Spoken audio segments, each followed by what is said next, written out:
a lot of doctors who have the opportunity to take chips off the table because of the amount of money, they think that's great. More money than I've ever thought about having in my hands.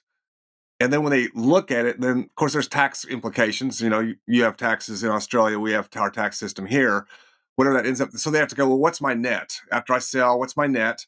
And then they look at that, and that's still a relatively substantial amount of money. But then they say, well, yeah, but is that enough? Is that enough? Well, of course, that depends, right? Depends on, well, what's your lifestyle, how old you are, how many more obligations you have. Do you have kids to put through school? I mean, parents to take care of. I mean, there's all that to look at. I'm just curious, without you giving us like all your numbers, how did you and Jane look at the opportunity through that lens of like, okay, we're gonna get quite a bit of money. Yes, you're gonna work back for 5 years, so that gives you a little bit more of a ramp to take things through. But still, how did you decide to navigate that capital that you took from the practice? Because in the practice, your hands are on it, figuratively speaking, and you're high efficiency practice because you're running it. Now you're giving it up to somebody else. You're still going to earn some money by drilling teeth for 5 more years, but now I got to make this money work for me or for us. How did you look at that? Well, lovely, great question, David.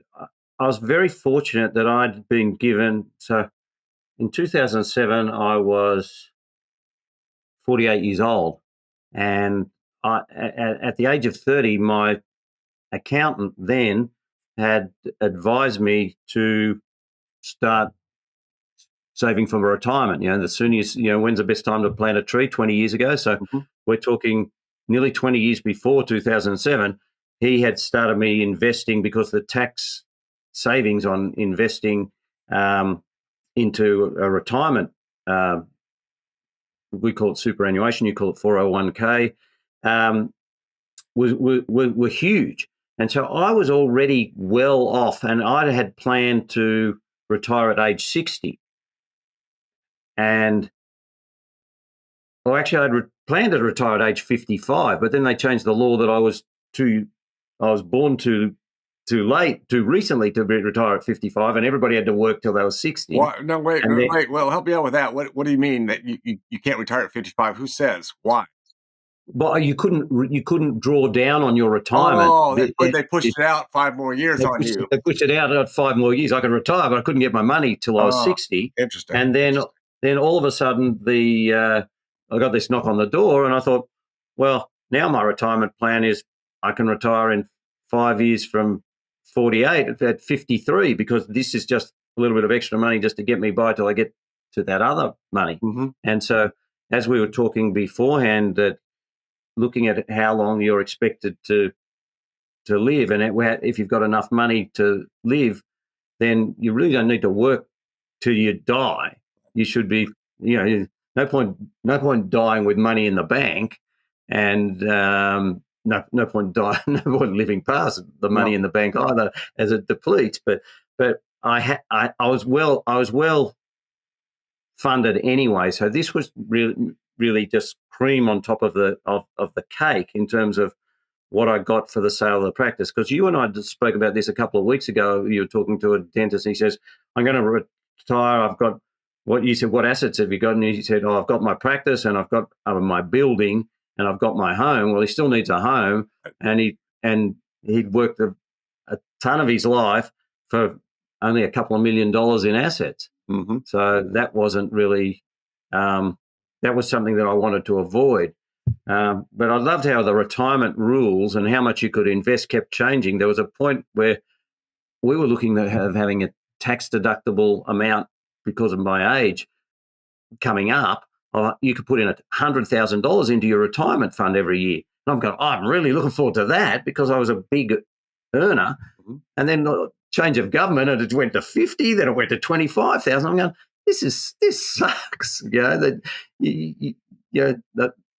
the money going into my retirement is so I'm not a drain on the government with a pension. Right. You know, Right. so I should be allowed to put more in, and then if I've got more, I'll spend more in my retirement. Yeah. But the needs of the government comes first. I hate to tell you, it's no different anywhere.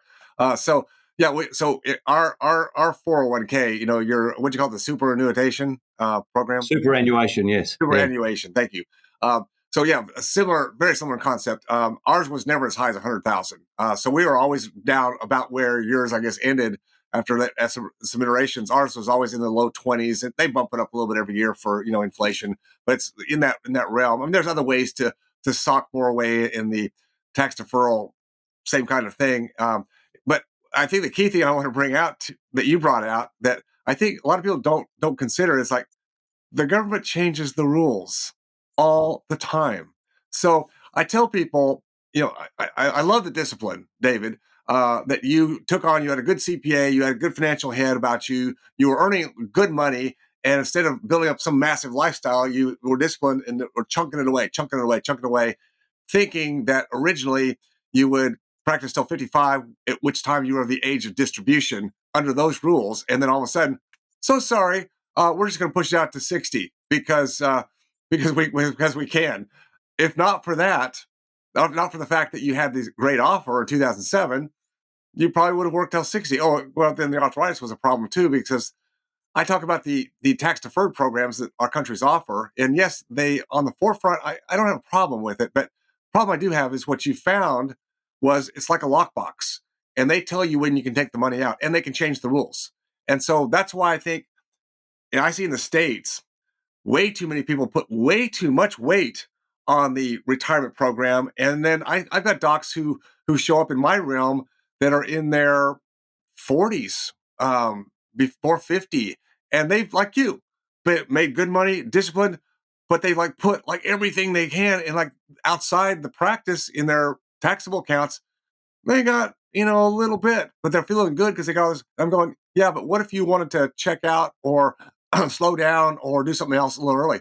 Well, I can't because the government won't let me. Just like what you said. I go, well, there's a lesson there. You got to have some diversification. That's my point.